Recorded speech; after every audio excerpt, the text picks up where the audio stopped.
السلام علیکم دوستو، ویسے تو ہم یہ سنتے رہتے ہیں کہ باہر کے ملک میں اسلام کو بدنام کیا جا رہا ہے اور اسلام کے خلاف کام ہو رہے ہیں۔ یہ شخص تو ہمارے اپنے ملک میں بلکہ پنجاب میں مظفر گڑھ میں نماز کی بے حرمتی کرتے ہوئے پکڑا گیا ہے۔ ڈھول کی تھاپ پر اس بندے نے نماز پڑھتے ہوئے مختلف قسم کی حرکتیں کی، جس طرح انسان ڈانس کر رہا ہوتا ہے۔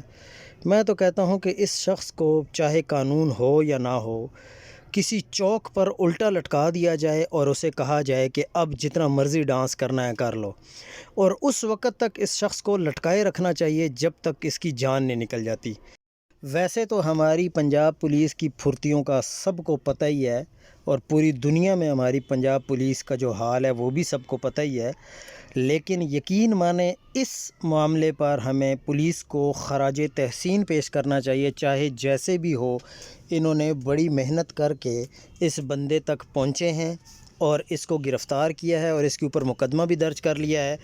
اب آگے اللہ کرے کہ ہماری عدالتیں بھی انصاف کریں۔ ہماری عدالتوں کا بھی سب کو پتہ ہے کہ کس قسم کی عدالتیں ہیں اور کتنی جلدی سے انصاف ملتا ہے، لیکن اس معاملے میں میرے خیال سے عدالتوں کو بھی جلد سے جلد اس کو کیفر کردار تک پہنچانا چاہیے۔